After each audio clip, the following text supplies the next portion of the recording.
Let's listen to the president.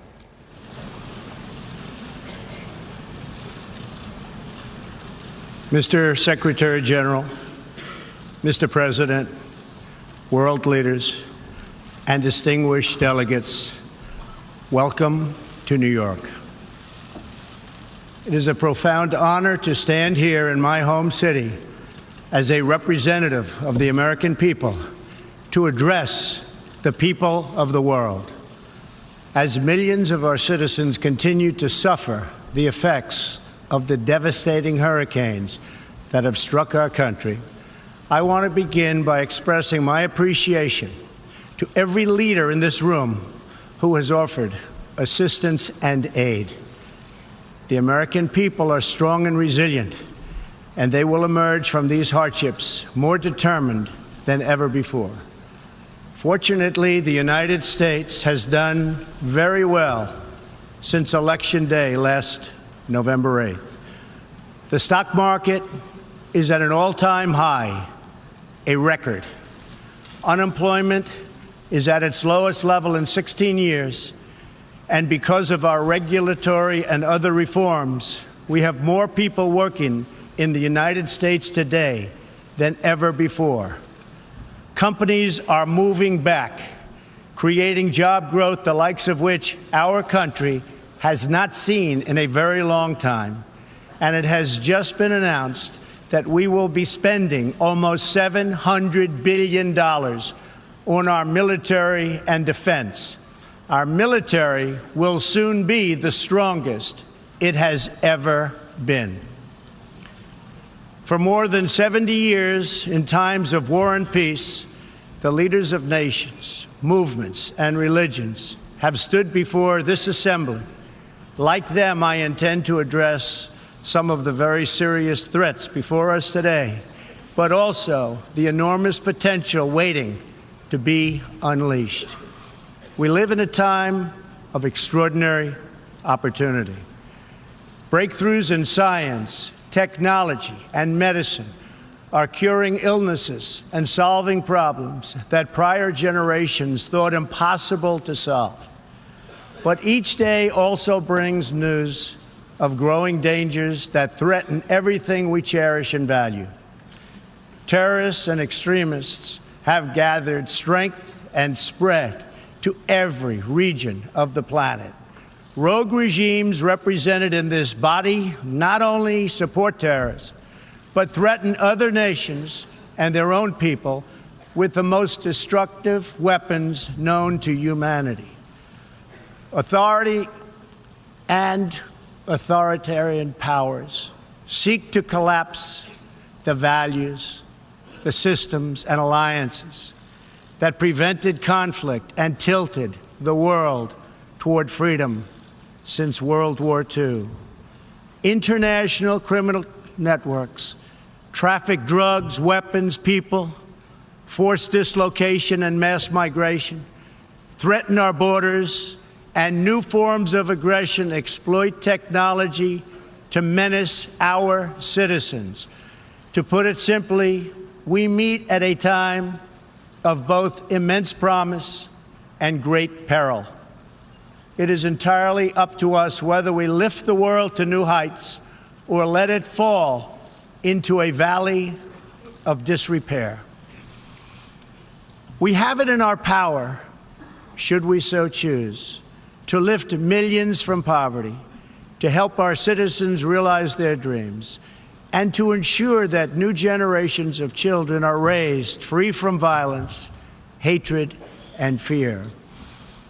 This institution was founded in the aftermath of 2 world wars to help shape this better future. It was based on the vision that diverse nations could cooperate to protect their sovereignty, preserve their security, and promote their prosperity.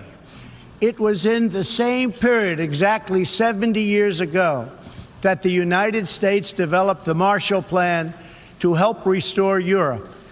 Those 3 beautiful pillars, they're pillars of peace, sovereignty, security, and prosperity. The Marshall Plan was built on the noble idea that the whole world is safer when nations are strong, independent, and free. As President Truman said in his message to Congress at that time, our support of European recovery is in full accord with our support of the United Nations. The success of the United Nations depends upon the independent strength of its members. To overcome the perils of the present and to achieve the promise of the future, we must begin with the wisdom of the past. Our success depends on a coalition of strong and independent nations that embrace their sovereignty to promote security, prosperity, and peace for themselves and for the world. We do not expect diverse countries to share the same cultures, traditions, or even systems of government. But we do expect all nations to uphold these two core sovereign duties: to respect the interests of their own people and the rights of every other sovereign nation. This is the beautiful vision of this institution, and this is the foundation for cooperation and success. Strong sovereign nations let diverse countries with different values, different cultures, and different dreams not just coexist, but work side by side on the basis of mutual respect. Strong sovereign nations let their people take ownership of the future and control their own destiny. And strong sovereign nations allow individuals to flourish in the fullness of the life intended by God. In America, we do not seek to impose our way of life on anyone, but rather to let it shine as an example for everyone to watch. This week gives our country a special reason to take pride in that example. We are celebrating the 230th anniversary of our beloved Constitution, the oldest Constitution still in use in the world today. This timeless document has been the foundation of peace, prosperity, and freedom for the Americans and for countless millions around the globe whose own countries have found inspiration in its respect for human nature, human dignity, and the rule of law. The greatest in the United States Constitution is its first three beautiful words. They are, "We the people." Generations of Americans have sacrificed to maintain the promise of those words, the promise of our country and of our great history. In America, the people govern, the people rule, and the people are sovereign. I was elected not to take power, but to give power to the American people where it belongs. In foreign affairs, we are renewing this founding principle of sovereignty. Our government's first duty is to its people, to our citizens, to serve their needs, to ensure their safety, to preserve their rights, and to defend their values. As President of the United States, I will always put America first. Just like you, as the leaders of your countries, will always and should always put your countries first.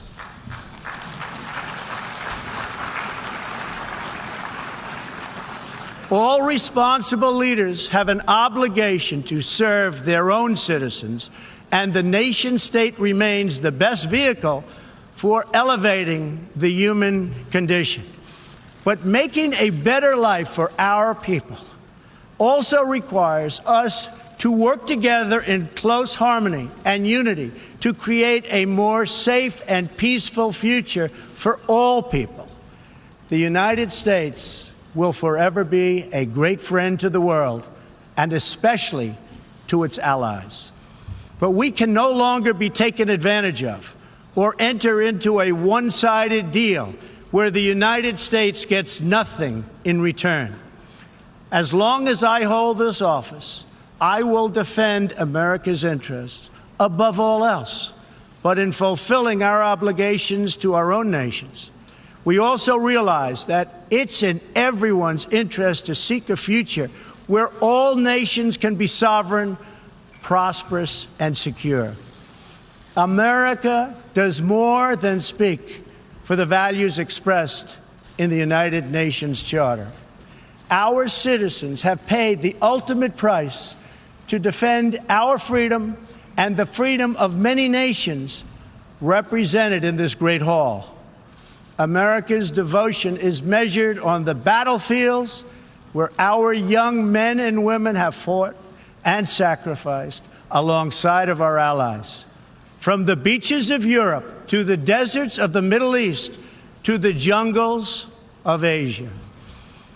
It is an eternal credit to the American character that even after we and our allies emerged victorious from the bloodiest war in history, we did not seek territorial expansion or attempt to oppose and impose our way of life on others.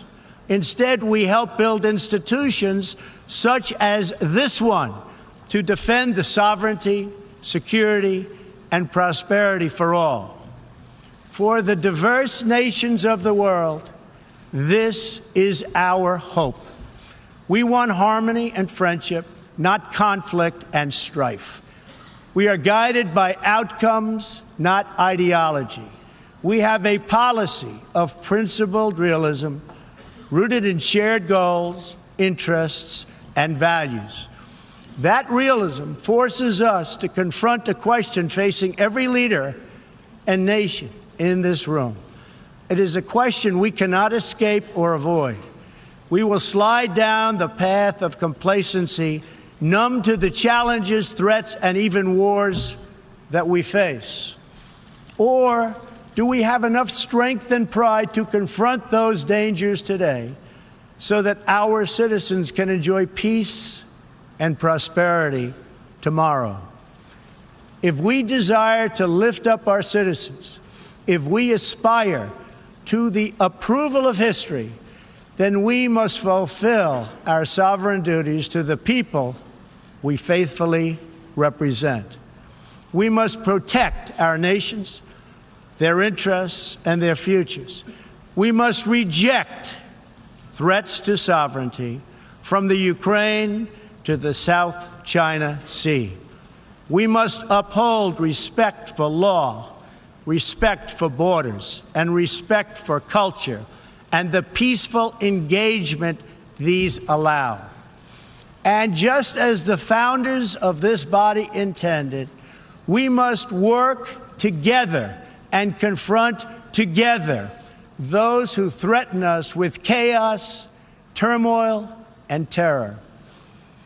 The scourge of our planet today is a small group of rogue regimes that violate every principle on which the United Nations is based. They respect neither their own citizens nor the sovereign rights of their countries.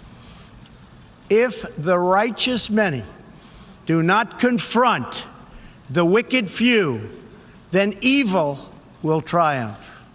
When decent people and nations become bystanders to history, the forces of destruction only gather power and strength. No one has shown more contempt for other nations and for the well-being of their own people than the depraved regime in North Korea. It is responsible for the starvation deaths of millions of North Koreans and for the imprisonment, torture, killing, and oppression of countless more. We were all witness to the regime's deadly abuse when an innocent American college student, Otto Warmbier, was returned to America only to die a few days later. We saw it in the assassination of the dictator's brother using banned nerve agents in an international airport. We know it kidnapped a sweet 13-year-old Japanese girl from a beach in her own country to enslave her as a language tutor for North Korea's spies. If this is not twisted enough, now North Korea's reckless pursuit of nuclear weapons and ballistic missiles threatens the entire world with unthinkable loss of human life. It is an outrage that some nations would not only trade with such a regime, but would arm, supply, and financially support a country that imperils the world with nuclear conflict. No nation on earth has an interest in seeing this band of criminals arm itself with nuclear weapons and missiles. The United States has great strength and patience, but if it is forced to defend itself or its allies, we will have no choice but to totally destroy North Korea. Rocket Man is on a suicide mission for himself and for his regime. The United States is ready, willing, and able, but hopefully this will not be necessary. That's what the United Nations is all about. That's what the United Nations is for. Let's see how they do. It is time for North Korea to realize that the denuclearization is its only acceptable future. The United Nations Security Council recently held 2 unanimous 15-0 votes adopting hard-hitting resolutions against North Korea, and I want to thank China and Russia for joining the vote to impose sanctions along with all of the other members of the Security Council. Thank you to all involved. But we must do much more. It is time for all nations to work together to isolate the Kim regime until it ceases its hostile behavior. We face this decision not only in North Korea. It is far past time for the nations of the world to confront another reckless regime, one that speaks openly of mass murder, vowing death to America, destruction to Israel, and ruin for many leaders and nations in this room. The Iranian government masks a corrupt dictatorship behind the false guise of a democracy. It has turned a wealthy country with a rich history and culture into an economically depleted rogue state whose chief exports are violence, bloodshed, and chaos. The longest suffering victims of Iran's leaders are, in fact, its own people. Rather than use its resources to improve Iranian lives, its oil profits go to fund Hezbollah and other terrorists that kill innocent Muslims and attack their peaceful Arab and Israeli neighbors. This wealth, which rightly belongs to Iran's people, also goes to shore up Bashar al-Assad's dictatorship, fuel Yemen's civil war, and undermine peace throughout the entire Middle East. We cannot let a murderous regime continue these destabilizing activities while building dangerous missiles, and we cannot abide by an agreement if it provides cover for the eventual construction of a nuclear program.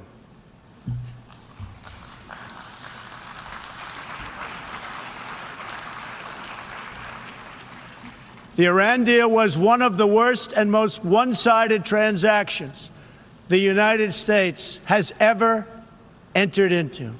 Frankly, that deal is an embarrassment to the United States, and I don't think you've heard the last of it, believe me. It is time for the entire world to join us in demanding that Iran's government end its pursuit of death and destruction. It is time for the regime to free all Americans and citizens of other nations that they have unjustly detained. And above all, Iran's government must stop supporting terrorists, begin serving its own people, and respect the sovereign rights of its neighbors. The entire world understands that the good people of Iran want change. And other than the vast military power of the United States, that Iran's people are what their leaders fear the most. This is what causes the regime to restrict internet access, tear down satellite dishes, shoot unarmed student protesters, and imprison political reformers. Oppressive regimes cannot endure forever, and the day will come when the people will face a choice. Will they continue down the path of poverty, bloodshed, and terror? Or will the Iranian people return to the nation's proud roots as a center of civilization, culture, and wealth, where their people can be happy and prosperous once again? The Iranian regime's support for terror is in stark contrast to the recent commitments of many of its neighbors to fight terrorism and halt its financing. In Saudi Arabia early last year, I was greatly honored to address the leaders of more than 50 Arab and Muslim nations. We agreed that all responsible nations must work together to confront terrorists and the Islamic extremism that inspires them. We will stop radical Islamic terrorism because we cannot allow it to tear up our nation and indeed to tear up the entire world. We must deny the terrorists safe haven, transit, funding, and any form of support for their vile and sinister ideology. We must drive them out of our nations. It is time to expose and hold responsible those countries who support and finance terror groups like Al-Qaeda, Hezbollah, the Taliban, and others that slaughter innocent people. The United States and our allies are working together throughout the Middle East to crush the loser terrorists and stop the reemergence of safe havens they use to launch attacks on all of our people. Last month, I announced a new strategy for victory in the fight against this evil in Afghanistan. From now on, our security interests will dictate the length and scope of military operations, not arbitrary benchmarks and timetables set up by politicians. I have also totally changed the rules of engagement in our fight against the Taliban and other terrorist groups. In Syria and Iraq, we have made big gains toward lasting defeat of ISIS.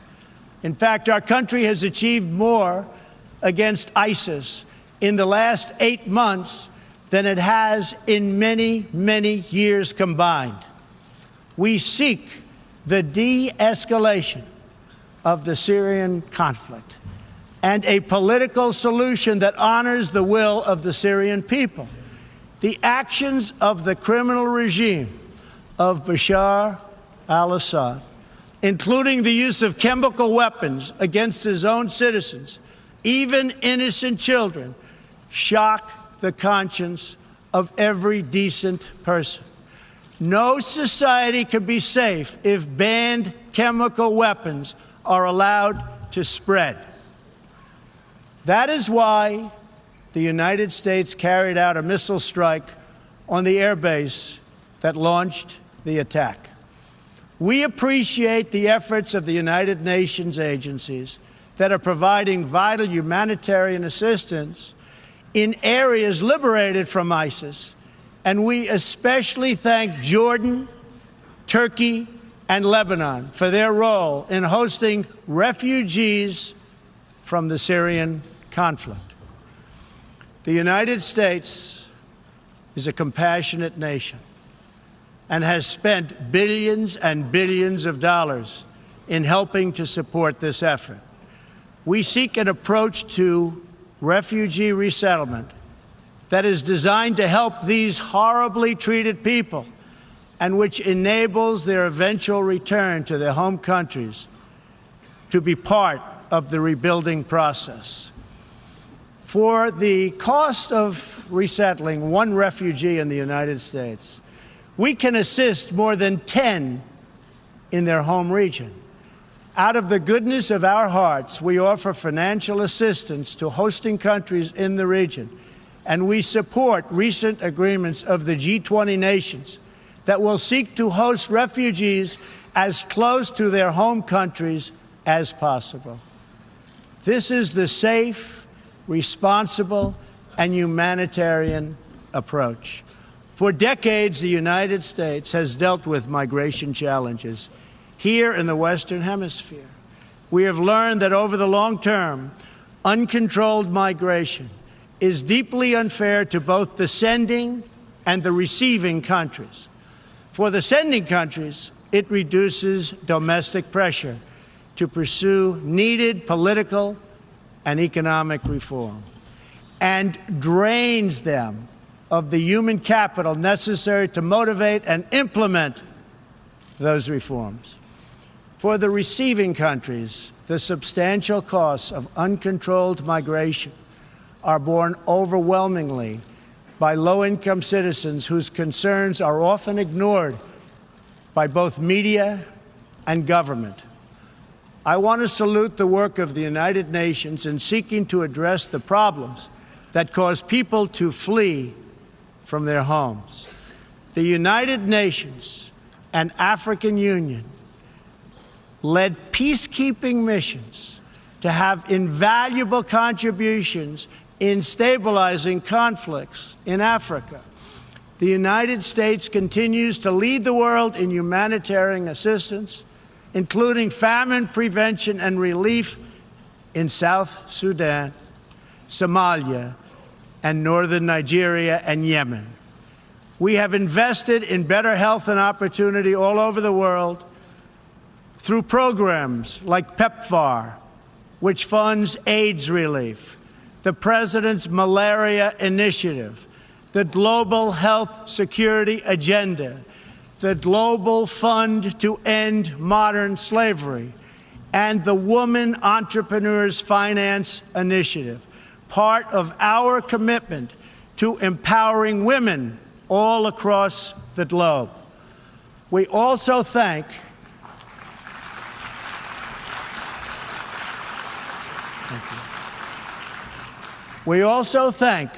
the Secretary General for recognizing that the United Nations must reform if it is to be an effective partner in confronting threats to sovereignty, security, and prosperity.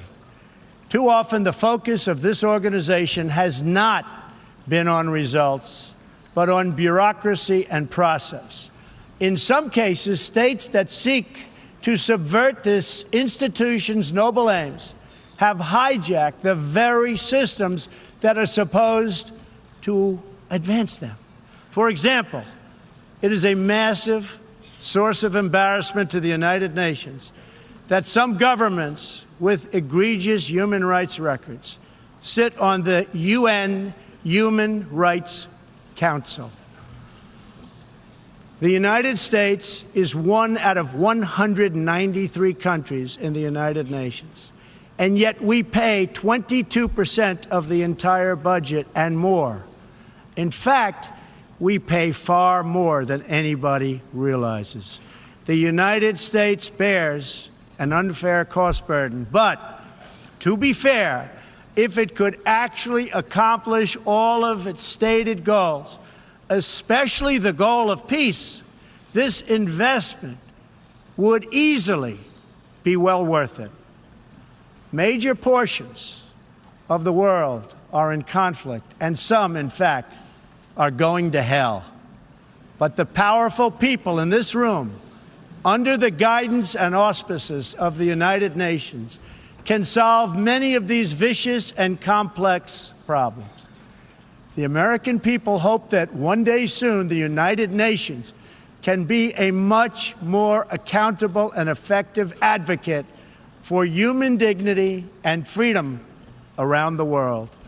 In the meantime, we believe that no nation should have to bear a disproportionate share of the burden, militarily or financially. Nations of the world must take a greater role in promoting secure and prosperous societies in their own regions. That is why in the Western Hemisphere, the United States has stood against the corrupt, destabilizing regime in Cuba and embraced the enduring dream of the Cuban people to live in freedom. My administration recently announced that we will not lift sanctions on the Cuban government until it makes fundamental reforms. We have also imposed tough, calibrated sanctions on the socialist Maduro regime in Venezuela, which has brought a once thriving nation to the brink of total collapse. The socialist dictatorship of Nicolas Maduro has inflicted terrible pain and suffering on the good people of that country.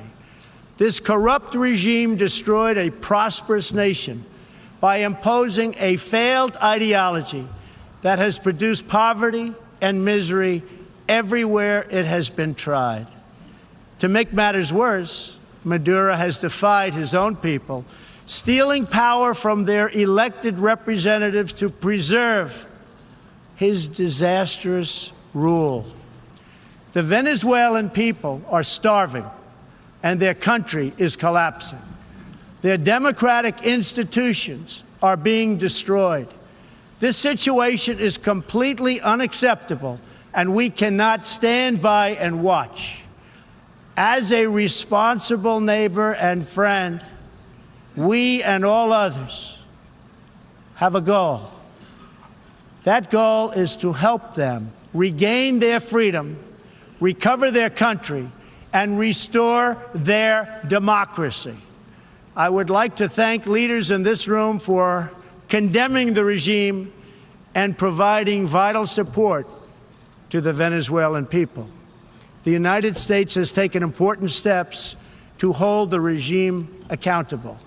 We are prepared to take further action if the government of Venezuela persists on its path to impose authoritarian rule on the Venezuelan people. We are fortunate to have incredibly strong and healthy trade relationships with many of the Latin American countries gathered here today.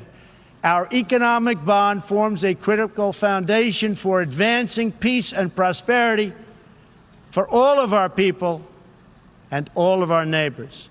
I ask every country represented here today to be prepared to do more to address this very real crisis. We call for the full restoration of democracy and political freedoms in Venezuela.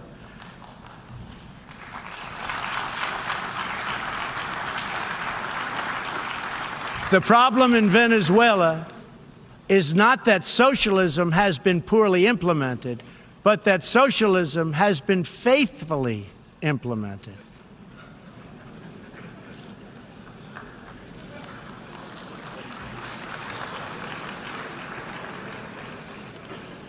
From the Soviet Union to Cuba to Venezuela, wherever true socialism or communism has been adopted, it has delivered anguish and devastation and failure.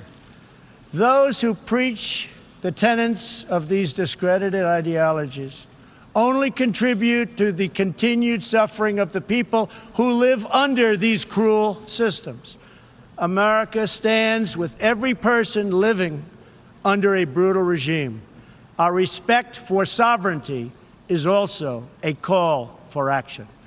All people deserve a government that cares for their safety, their interests, and their well-being, including their prosperity. In America, we seek stronger ties of business and trade with all nations of goodwill. But this trade must be fair and it must be reciprocal. For too long, the American people were told that mammoth multinational trade deals, unaccountable international tribunals, and powerful global bureaucracies were the best way to promote their success. But as those promises flowed, millions of jobs vanished and thousands of factories disappeared. Others gamed the system and broke the rules.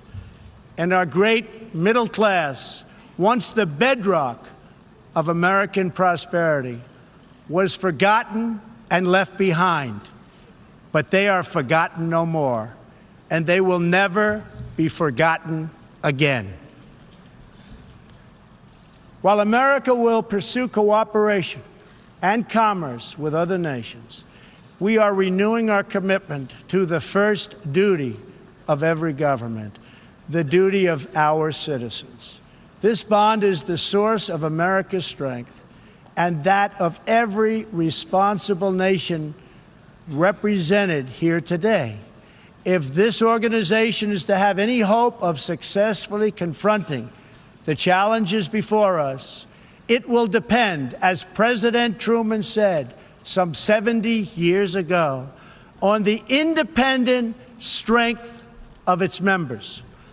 If we are to embrace the opportunities of the future and overcome the present dangers together, there can be no substitute for strong, sovereign, and independent nations.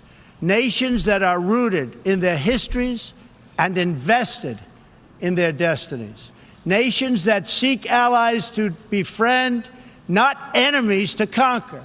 And most important of all, nations that are home to patriots, to men and women who are willing to sacrifice for their countries, their fellow citizens, and for all that is best in the human spirit. In remembering the great victory that led to this body's founding, we must never forget that those heroes who fought against evil also fought for the nations that they loved. Patriotism led the Poles to die to save Poland, the French to fight for a free France, and the Brits to stand strong for Britain. Today, if we do not invest ourselves, our hearts and our minds in our nations, if we will not build strong families, safe communities, and healthy societies for ourselves, no one can do it for us. We cannot wait for someone else, for faraway countries or far-off bureaucracies. We can't do it. We must solve our problems to build our prosperity, to secure our future, or we will build vulnerable to decay, domination, and defeat. The true question for the United Nations today, for people all over the world who hope for better lives for themselves and their children, is a basic one. Are we still patriots? Do we love our nations enough to protect their sovereignty and to take ownership of their futures? Do we revere them enough to defend their interests, preserve their cultures, and ensure a peaceful world for their citizens? One of the greatest American patriots, John Adams, wrote that the American Revolution was effected before the war commenced. The revolution was in the minds and hearts of the people. That was the moment when America awoke, when we looked around and understood that we were a nation. We realized who we were, what we valued, and what we would give our lives to defend. From its very first moments, the American story is the story of what is possible when people take ownership of their future. The United States of America has been among the greatest forces for good in the history of the world and the greatest defenders of sovereignty, security, and prosperity for all. Now we are calling for a great reawakening of nations, for the revival of their spirits, their pride, their people, and their patriotism. History is asking us whether we are up to the task. Our answer will be a renewal of will, a rediscovery of resolve, and a rebirth of devotion we need to defeat the enemies of humanity and unlock the potential of life itself. Our hope is a word and world of proud, independent nations that embrace their duties, seek friendship, respect others, and make common cause in the greatest shared interest of all, a future of dignity and peace for the people of this wonderful earth. This is the true vision of the United Nations, the ancient wish of every people, and the deepest yearning that lives inside every sacred soul. So let this be our mission, and let this be our message to the world. We will fight together, sacrifice together, and stand together for peace, for freedom, for justice, for family, for humanity, and for the Almighty God who made us all. Thank you. God bless you. God bless the nations of the world. And God bless the United States of America. Thank you very much.